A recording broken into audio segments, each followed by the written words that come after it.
had a really unfortunate moment this week. I was outed this week. Yeah.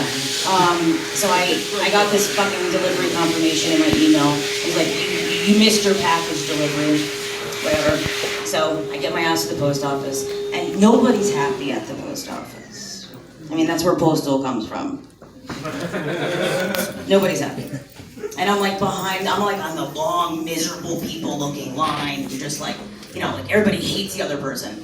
And finally I get up to the window. And apparently this one day, I get the chatty, really pleasant and sunny postal worker. When does that ever happen? Never. So, yeah, exactly. So she's just like, you know, what do you need, honey? And I'm like, oh, okay, I have this package. She goes back and gets it. Everybody's still miserable behind me. And then she suddenly, because she's chatty and sunny, really weird, announces to everybody, oh, is this a catnip box? This is for your cat, right? I just look back at the line, everybody's just like, fucking bitch. Except for this one old lady who went, aw. And then I was like, yes, it's for my cat, please. And just put it in the window. She's like, oh my God, these are so cute. I was like, okay, just put it in the window, please. Yes, let's move on. You just announced the entire miserable fucking line at the post office in Astoria that I am 40 and single. And then I left my house to go to the post office to pick up a box for my spoiled ass cat. So I left in shame. Just like most dates. But he's my baby, you know what I mean? Like, I know I'm like a fucking Kathy comic, but he's my baby. He's like my cute little baby. I have him since he was 6 weeks old, whatever. But like, you know how like the pandemic, we had like a baby boom, right? Like the minute we all went to quarantine, everybody was like, there's gonna be a baby boom. And it's true, because like I have so many friends right now who should not have a fucking kid. Like they shouldn't, like yeah, it's cute and like I like the pictures, but like you shouldn't have that kid. That's certain lockdown things that they don't work out for everybody.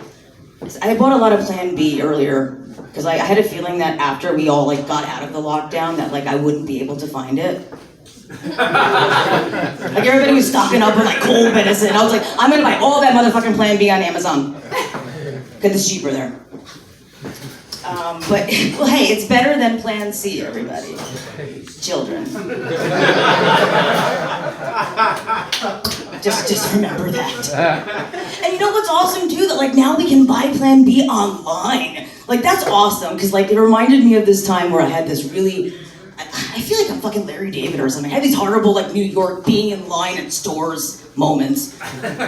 So many of them. But, like, there was this time, I think it was, like, my late 20s, and, like, I had just had one of those amazing late 20s, like, weekend-long sex sessions with somebody I just met, where, like, you don't leave their house, you're just, like, a sex hostage for, like, you know, 36 hours. And I needed to go get a Plan B.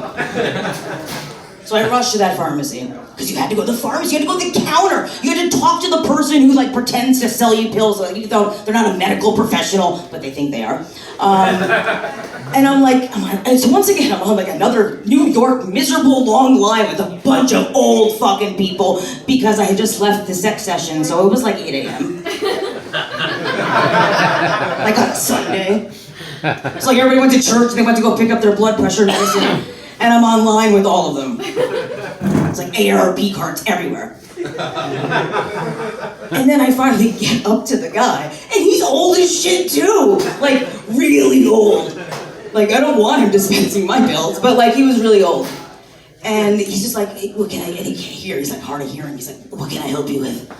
And I'm like looking at this fucking line of old people.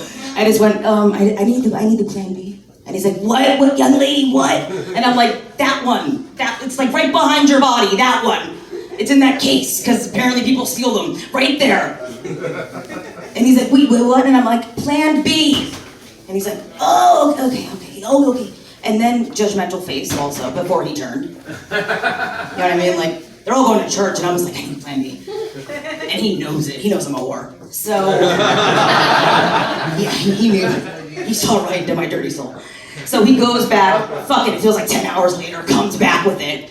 And he's like, okay, he's like shaking, he's like, okay. And by the way, this shit was really fucking expensive back then. It was like $50 to buy a box of Plan B. Do you remember that? I remember it was worse than that. No, it was crazy. It was like, just like if you're like an unemployed comic like me, which I think I was back then, actually.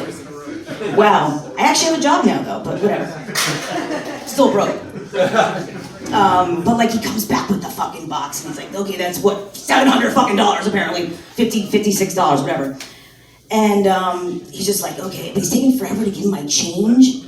And I literally just was like, okay, please hurry up because I only have like another 22 hours before this shit won't work. You need every hour. I need every hour and you are killing me, open. I might as well have gone back and fuck more and then come back and pick up the fucking box.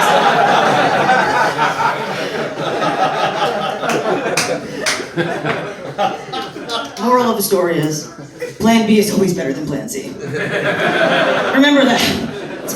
It's a very important lesson to know. It's, yeah, I mean, you know, you gotta do what you gotta do.